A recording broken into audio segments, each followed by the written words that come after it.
So whenever we're going to go for this thing where we need to have a graph between the displacement versus the velocity, we always go for the circular graph हम लोगों को उसमें draw करना होता है।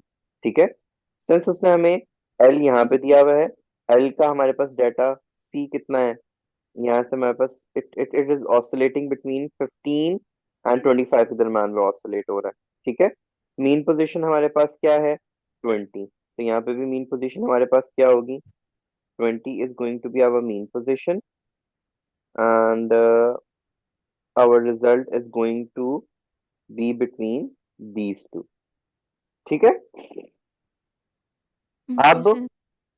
Maximum velocity कहाँ पे होती है, इक्विलिब्रियम पे, and then it decreases exponentially. तो ये यहाँ से यहाँ पे आ जाएगा, फिर यहाँ से उसकी स्पीड फिर ऑपोजिट डायरेक्शन में जो है वो जाएगी, फिर यहाँ से यहाँ, एंड यहाँ से यहाँ। ये मैंने बहुत ही गंदा सर्कल बनाया, बट सर्कल सर्कल बनना है हमारे पास यहाँ पे। Let me draw a neat circle first, and then ये अंडा क्यों बनी जा रहा है बार बार।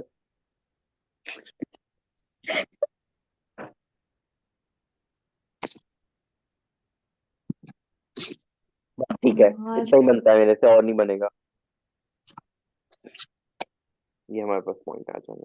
What we need to keep in our mind is कि velocity has a relation with kinetic energy, and kinetic energy when it comes to oscillation is maximum at mean position, which is going to be x। ठीक है, and velocities जो है वो is only going to be maximum at mean position।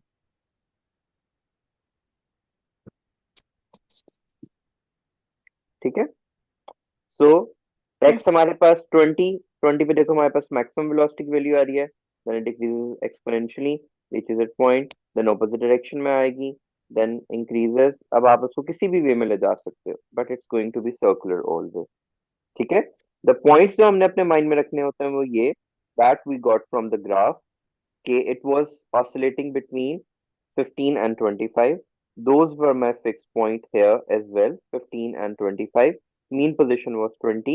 मुझे graph को exponentially decrease करना है। ओह, circle बन गया, साइड पे बना। ये सर्कल है मेरे पास, अब बना हुआ है। वाह, हमने इसको कट कर लेना है 4 सेक्शन में। This will this will be my mean position.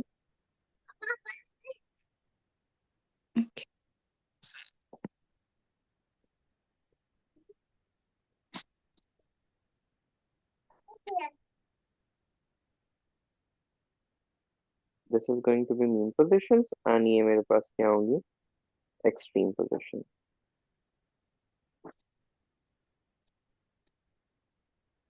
Okay, since these extreme okay. positions was 15 and 25, from the graphs हमने यहाँ पे value 0 रखी, and above and below these points oscillations के, this was maximum value। बस we need to keep this in mind whenever we're going to get a graph of this one। okay, okay. अच्छा next is, उसने हमसे बोला हुआ है,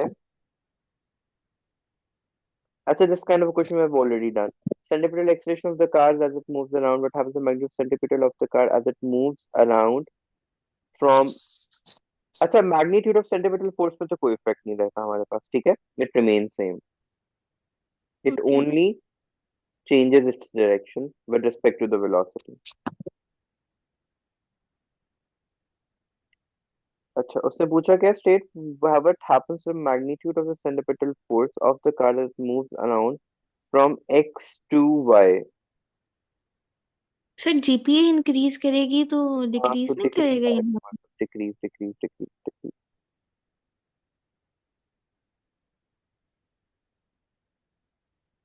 going to be a decrease point of view. Because आप लोगों ने, जब हम सर्कुलर मोशंस की बात करते हैं ना, तो ये हमारे पास जब सर्कल आता है, इसमें वेट भी डाउनवर्ड एक्ट कर रहा होता है। टेंशन जो है वो हमारे पास कहाँ एक्ट कर रही होती है? Opposite to weight. यहाँ पे वेट भी डाउनवर्ड एक्ट कर रही होती है, जो टेंशन है वो भी डाउनवर्ड एक्ट कर रहा होता है हमारे पास। तो इस वजह से हमारे पास centripetal acceleration, both are acting in the same position. तो यहाँ पे टेंशन जो है वो मिनिमम होती है, यहाँ पे मैक्सिमम होती है। और we have not gone through that part, but whenever we talk about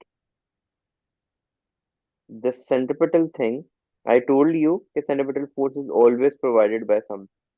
तो जब हम लोग इसको इस पार्ट में स्प्लिट अप करते हैं, तो यहाँ पे जो लाइन ऑफ एक्सिस के ऊपर फोर्सेस एक्ट कर रही होती है ना, only those forces are responsible for the centripetal force.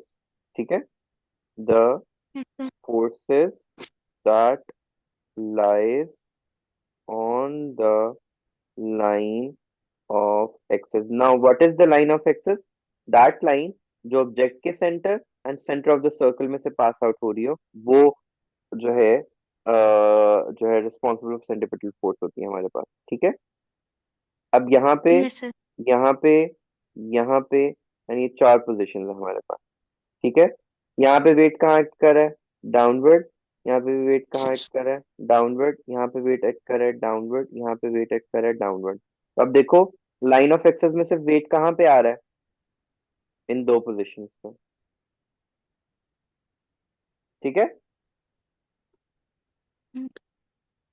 अब देखो ना, यहाँ पे तो वेट, यहाँ पे डाउनवर्ड, तो अब वो लाइन ऑफ एक्सेस तो मेरे पास ये है ना? Yes sir. तो लाइन ऑफ एक्सेस पे वेट आ रहा है या वेट डाउनवर्ड आ रहा है, परपेंडिकुलर टू इट आ रहा डाउनवर्ड आ रहा है perpendicular। सर है? इसमें हम लोगों ने किया था, उसमें लिखा हुआ था जो फोर्स लग रही है जो एक्स एक्सिस पे आ रहा होगा ना, सिर्फ वो वाली फोर्सेस लेनी है हमने। एक्स एक्सेस नहीं होता, वो एक्स एक्सेस नहीं होता। वो हम ये बात करते हैं कि if this is my circle, मैंने एक लाइन ड्रॉ कर लेनी है विच is passing from the object and the centre of the circle. ठीक है? उस लाइन पे जो जो फोर्सेस लाई कर रही होंगी, that would be responsible for the centripetal force. ठीक है? अब देखो, इस वाली पॉइंट पे वेट परपेंडिकुलर, अब ये लाइन ऑफ एक्सेस तो यही बनेगी, इसके अलावा तो कोई लाइन ऑफ एक्सेस नहीं बन सकता, because this is my object, this is the centre of the circle. अब लाइन ऑफ एक्सेस में ऐसे तो नहीं ड्रॉ करूंगा, because it's not passing from the centre of the circle. Okay? The only the जी। Line which is passing from the centre of the circle, वो कौन सी है हमारे पास?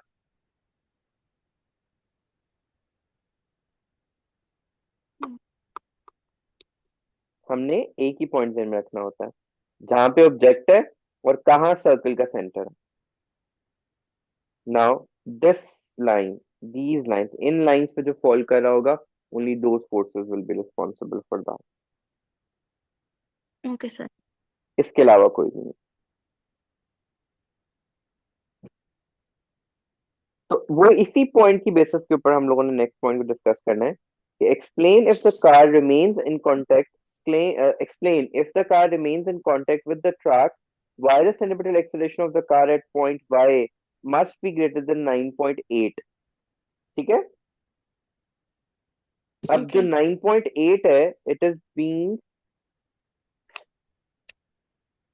caused by the weight। ठीक है? cos w is equal to mg होता है, तो वेट की वजह से ये वेट हमारे पास centripetal acceleration must be greater than the weight of the object. So it must be greater than the weight of the object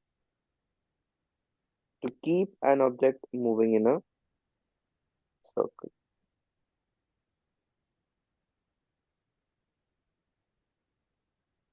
तो इसने कहते हैं initial speed at which the car B moves along the car track is 3.8 meters per second. Determine whether the car is in contact with the track at Y, show your working। Formula हमारे पास क्या होगा? हम्म,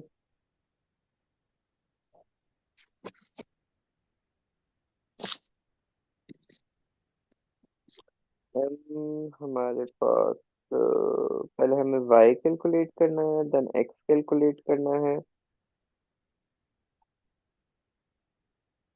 हमें resultant force निकालनी है अब।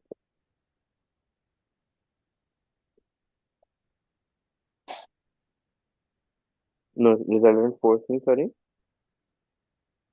1/2 mvx² minus mgh।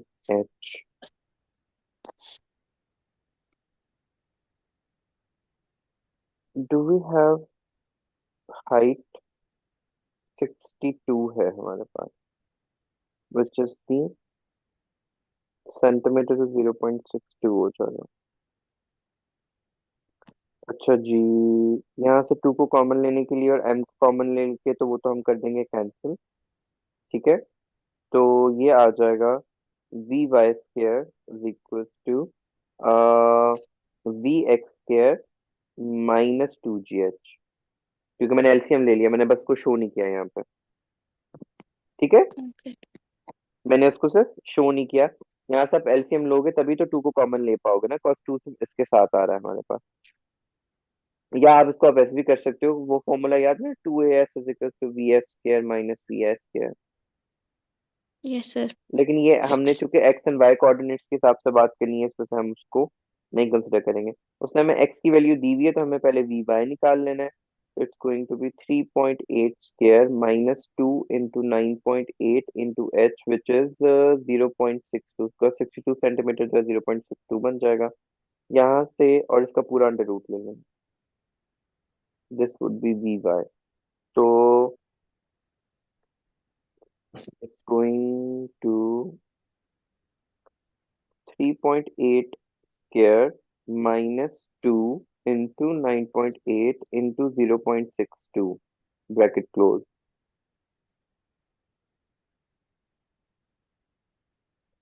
It's 1.5.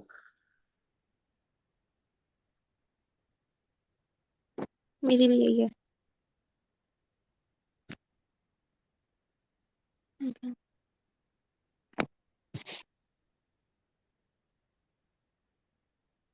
अब हम आ जाएंगे सेंट्रीपिटल एक्सेलरेशन पर। तो a is equal to v² over r होता है। v² की वैल्यू क्या है, 1.5 का square over r, which is going to be r, हम हमारे पास r है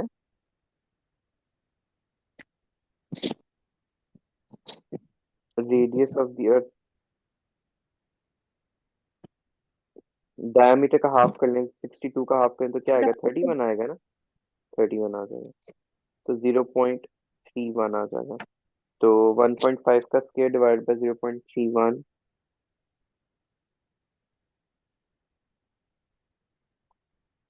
it's 7.25, which is approximately to 7.3,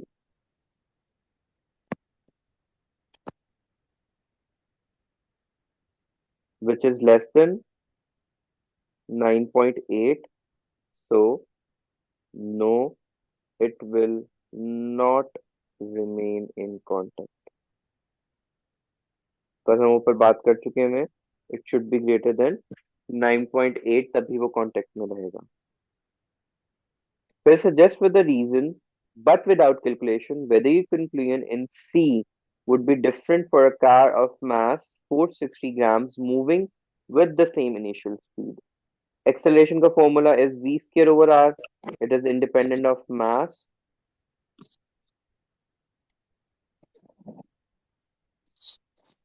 so it would make no difference.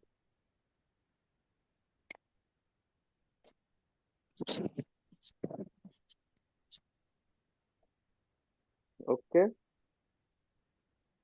Okay sir.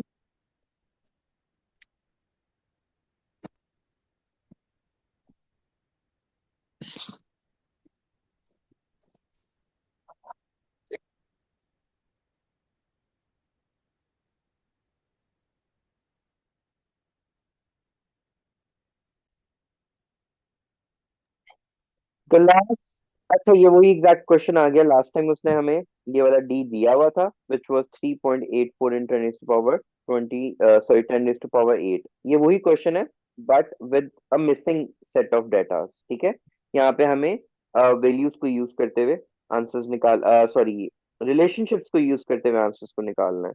So the first part that we have here is,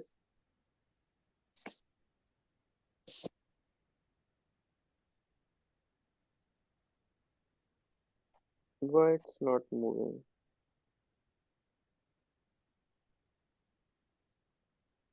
Okay.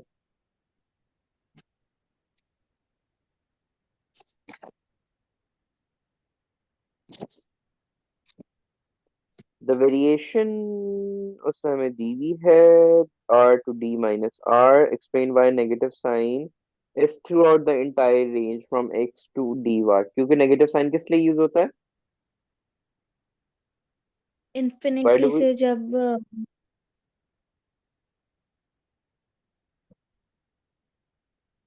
I am से infinity से जब वो gravitational field के अंदर आता है तो इसीलिए नेगेटिव साइन यूज होता है। Work has to be done in bringing, सिर्फ डेफिनेशन लिख देनी है बस। हाँ, work has to be done in bringing the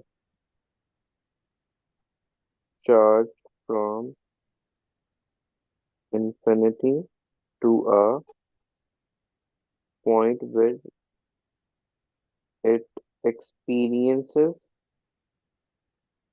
gravitational.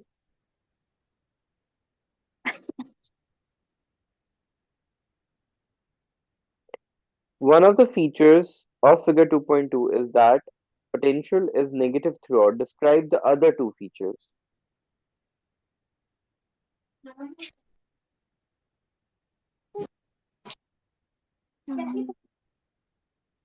नहीं, जाओ तुम मम्मी बिल्ली के पास, अपनी बिल्ली के पास जाओ पोटेंशियल आ बस। रही है हमारे पास यहाँ पे, तो पहला पॉइंट हम ये डिस्कस कर सकते हैं कि potential is negative smaller through for the planet. Uh,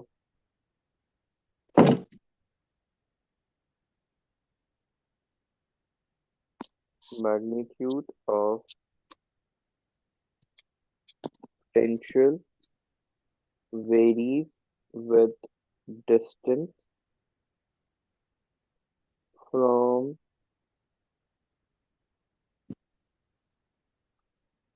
center near the sphere। तो potential is equal to minus GM/R होता है, तो इनवर्स फ्रेंडशिप होता है। And potential is smaller for planet cause उसका M जो है वो बिगर है देन मून, सॉरी, कॉज ये दो रिलेशनशिप हम लोग यहाँ पे डिस्कस कर लेंगे फॉर दी आंसर।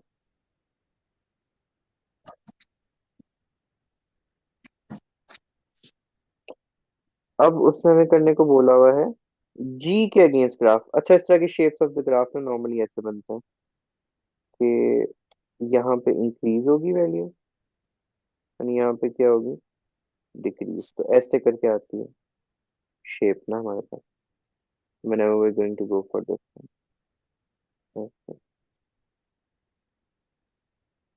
तो वही शेप हम यहाँ पे बनाते हैं। क्योंकि डाटा सेट ऑफ डाटा हमारे पास कोई है नहीं, तो हम उनको एक शेप ही बना के दिखाएंगे। क्लोजर टू मून ग्रेटर हो जाएगी, और यहाँ से डिक्रीज होगी and eventually comes to zero. ये वो पॉइंट है जहाँ पे potential is zero, yes sir, null point. Null point होता है। देन हमारे पास है use figure 4.2 to remind the period of the oscillation of the trolley. So it's equals to A is equals to minus omega square R। Data उसने हमें दिया हुआ है, and omega is equals to 2 pi by T. Marks कितने हैं? 3 marks हैं, ठीक है। चलो, हमारे पास ए और आर की वैल्यू तो है, हम वो पुट कर लेते हैं। 0.8 over 12 multiplied by 10 to the power minus 2. 0.8 over 0.12 का whole under root, this is going to be equal to, check करो क्या आंसर आना। 2.58. अब वो वैल्यू हमने यहाँ पे पुट कर देनी है। t is equal to 2 pi over 2.58, and C क्या आंसर आ रहा है? 4 आंसर आएगा। कितना? 2.44. 2.4 बस, ठीक है। On the line of the graph of figure 4.2, label with point letter P, one point where the kinetic energy of the trolley is zero. On the line of graph of 4.2 with label Q, an approximate position where the kinetic energy of the trolley is equal to the potential energy. अब आपको पहला point तो हमारे पास यही हो जाएगा, point P तो हमारे पास ये हो जाएगा, एंड पॉइंट Q को हमें देखना है। तो पॉइंट P हमारे पास जो है वो मैक्सिमम पोजीशन पे काइनेटिक एनर्जी जो है वो क्या होती है? 0। अब हमें देखना है potential energy and kinetic energy कहाँ पे इक्वल होगी। पोटेंशियल एनर्जी तो होती है 1/2 के एक्स स्क्वायर की इक्वल होती है ना, एंड Yes, काइनेटिक एनर्जी जो होती है, if I am not wrong, it's going to be 1/2 K X minus X not square, ऐसा ही होता है ना? yes. बिकॉज v की वैल्यू यही होती है, omega into X minus X not square. Oscillations के लिए हमने ये वैल्यू निकाली थी।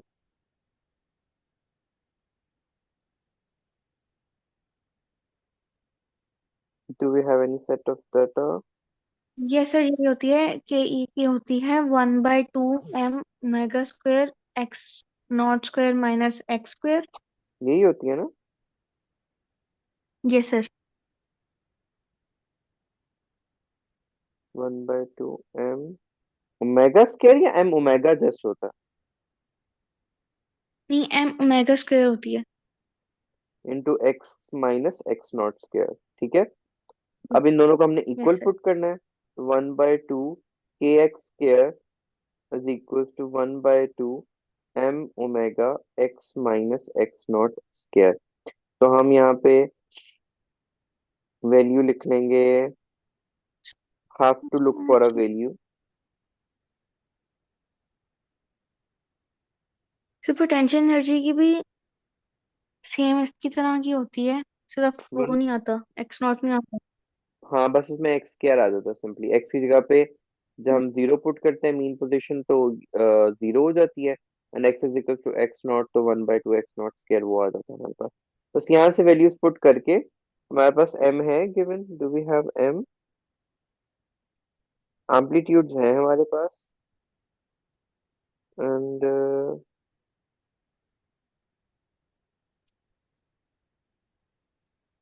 एनी हाउ जब हम ऑसिलेशंस की बात करते हैं ना, तो इन बिटवीन की वैल्यू देखो ना, ये अगर ऑसिलेशन है यहाँ पे क्या होगा? Potential energy zero, kinetic energy maximum, ठीक है। यहाँ पे पोटेंशियल एनर्जी होती है, तो समवेयर यहाँ पे करके हमारे पास जो है ये दोनों आपस में इक्वल होंगी।